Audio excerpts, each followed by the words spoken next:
Transstroy కంపెనీకున్న బలమల్ల అది తల పండిన ఓ రాజకీయ నాయకుడిది కావడమే. పోలవరం ప్రాజెక్ట్ నా కంపెనీ చేజికిచ్చుకున్నప్పుడే అంతా నోరెళ్లబెట్టారు. ఈ విచిత్రం ఎలా సాధ్యమైందా అని ఆరాలు తీశారు. ఆ కంపెనీకి అంత పెద్ద ప్రాజెక్టు ఎలా కట్టబెట్టారని అనుభవం ఉన్న నిర్మాణ కంపెనీలు కూడా తెల్లముఖమేశాయి.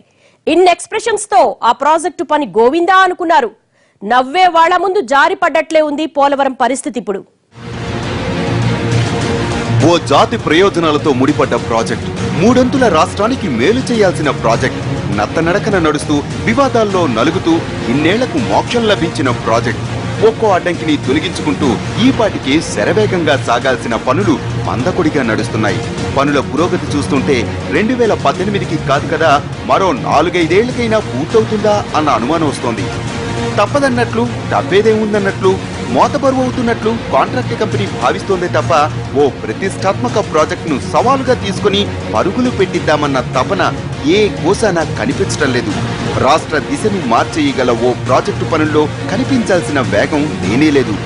ఆ కంపెనీ చొరవకు తగ్గట్లే ఉంది అధికారుల జోక్యం కూడా. డ్యామ్ ను అడ్డుపెట్టుకుని అందిన కాడికి దోచుకుందామన్న ఆలోచనే తప్ప దీన్నో యజ్ఞంలా స్వీకరించి రాత్రింబవళ్లు కష్టపడైనా రాష్ట్రానికి మేలు చేకూర్చాలన్న తపన ఏమాత్రం లేదని పనులు చూస్తేనే తెలిసిపోతోంది. అది ఒక పెద్ద డ్రామా అయిపోయింది. రాష్ట్ర ప్రజానీకానికి దాని మీద నమ్మకం పూర్తిగా పోయింది.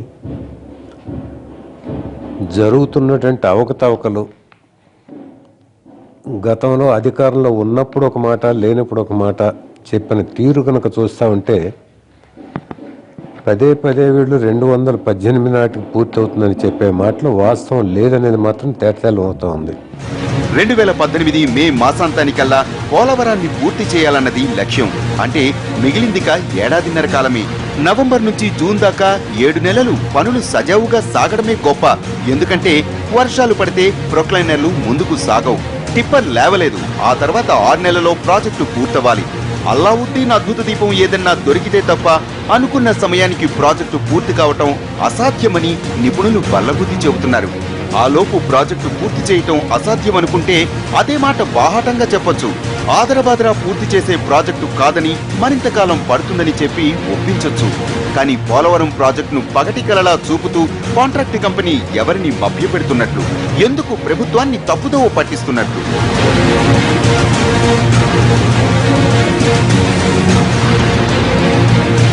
వందలాది కోట్లు మొబిలైజేషన్ అడ్వాన్సులు తీసుకున్నా ఎప్పటికప్పుడు జేబులు తడుముకుంటూనే ఉంది ట్రాన్స్ట్రాయ్. పనుల మీద సందేహాలు తలెత్తినప్పుడల్లా అధునాతన యంత్రాల్ని రంగంలోనికి దించినట్లు హడావిడి.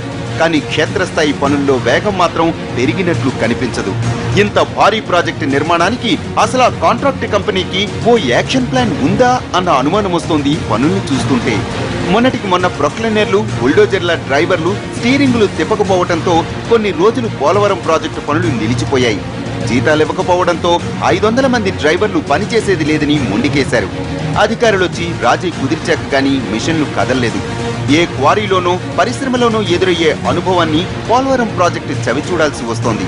ఈ ఉదంతంతో నిర్మాణ కంపెనీ సామర్థ్యం ఏపాటిదో తెలియని వాళ్లకు కూడా తెలిసొచ్చింది.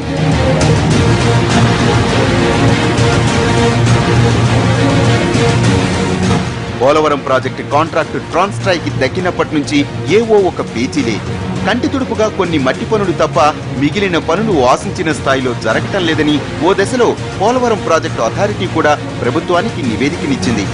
పనులు ఒక్క అడుగు ముందుకేయని సమయంలోనే 500 కోట్ల క్లెయిమ్ కోరి అందరినీ అవాక్కయ్యేలా చేసింది కాంట్రాక్ట్ కంపెనీ. పోలవరం ప్రాజెక్టు దగ్గర తమ యంత్రాలు, స్టాఫ్ ఎప్పటినుంచో ఖాళీగా ఉన్నందున ప్రభుత్వం తమకు 500 కోట్ల పరిహారం ఇవ్వాలని ట్రాన్స్ట్రాయ్ మడతపెచ్చి పెట్టినా ప్రభుత్వం ఆ అభ్యర్థనను తోసిపుచ్చింది.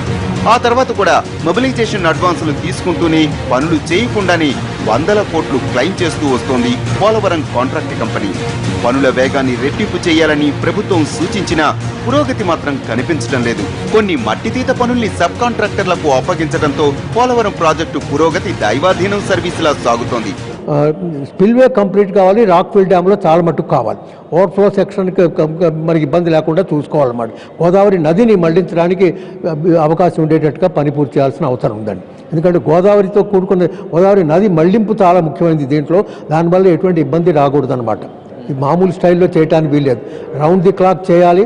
తర్వాత ఏమో దీనికి నాణ్యత ప్రమాణాలు పాటించాలి. దానికి నాణ్యతకు సరైన విభాగాలు ఉండాలి. దానికి మామూలు పద్ధతిలో చేసే పని కాదండి ఇది. తప్పకుండా డిఫరెంట్గా ఉండాలి. హెడ్ వర్క్స్ కు సంబంధించి 10% పనులు కూడా ఇంతవరకు పూర్తి కాలేదని సమాచారం. పనుల్ని పరుగులు పెట్టించాల్సింది పోయి ఆలస్యానికి సాకులు వెతుక్కుంటోంది పోలవరం ప్రాజెక్టు కాంట్రాక్ట్ కంపెనీ. కేంద్రం నుంచి కొన్ని డిజైన్లకు ఆమోదం లభించకపోవటం వల్లే పనులు అనుకున్నంత వేగంగా సాగటం లేదన్నది ట్రాన్స్ట్రాయ్ వాదన. ప్రభుత్వం పట్టుదలగా ఉన్న నిధుల విషయంలో కేంద్రం సానుకూలంగా స్పందిస్తున్నా క్షేత్రస్థాయిలో వేగం లేకపోతే పోలవరం ఎప్పటికి పూర్తవుతుందన్నదే ప్రశ్న. పంతానికి పోయో అత్యాశతోనూ కాంట్రాక్ట్ దక్కించుకున్నదన్న మాటే గాని కాంట్రాక్ట్ కంపెనీకి ఈ ప్రాజెక్టు గుదిబండలా కనిపిస్తోందన్న వాదన కూడా ఉంది. నిధుల కోసం వేచి చూడకుండా పనులు చేయించే స్తోమత లేకపోవటం, రిస్క్ చేసి పనులు చేసినా భారీగా నష్టం భరించాల్సి ఉంటుందన్న ఆందోళనతోనే నామకే వస్తే అన్నట్లు పనులు నడిపిస్తోందన్న చర్చ జరుగుతోంది. బరువు మోయలేకపోతే వల్ల కాదని చెప్పేయటమే శ్రేయస్కరం. అలా కాకుండా పుణ్యకాలం గడిచిపోయి మరో కాంట్రాక్టర్ని వెతుక్కునే పరిస్థితి తీసుకొస్తే అది నయవంచనే అవుతుంది. ఈ 2013 మార్చి 2వ తారీఖున ఒక ట్రాన్స్ట్రాయ్ కంపెనీ అని ఒక రష్యన్ కంపెనీతో కూడా కలిపి హెడ్ రెగ్యులేటరు వాటిని నిర్మాణం చేయడానికి ఒప్పందం కుదుర్చుకుంది. ఆ రోజు అంచనా ఎంత?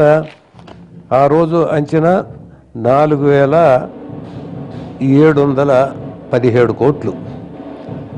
ఈ కంపెనీ టెండర్ వేస్తూ 14.05% తక్కువకు చేస్తామని లెస్ కోట్ చేసింది.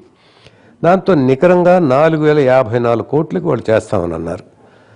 అయితే ఈ 4,054 కోట్లకి చేస్తామని దాదాపు 2013లో చెప్పినా 2015 అక్టోబర్ దాకా కనుక చూసుకునేటట్లయితే 232 కోట్ల రూపాయల పనులు మాత్రమే చేశారు. దాదాపు 700 నుంచి 1000 కోట్ల రూపాయల వరకు మొబిలైజేషన్ అడ్వాన్స్ తీసుకున్నారు. ఈ పని మాత్రం నత్తనడక నడుస్తూ ఉంది. పోలవరం పనులు పారదర్శకంగా సాగటం లేదన్న అనుమానాలకు బలం చేకూరుస్తోంది కాంట్రాక్ట్ కంపెనీ. తప్పిదాల్ని కప్పిపుచ్చుకుంటూ ఎప్పటికి ఏ పని పూర్తవుతుందో స్పష్టంగా చెప్పలేక 2018 కల్లా ప్రాజెక్టు దశల వారీగా ప్లానింగ్ ఏమిటో బయట పెట్టకుండా దాగుడు మూతలాడుతోంది. ప్రజల కళ్లకు గంతలు కట్టే ప్రయత్నంతో ప్రతిష్టాత్మక ప్రాజెక్టును త్రిశంకు స్వర్గంలోనికి నెట్టేస్తోంది.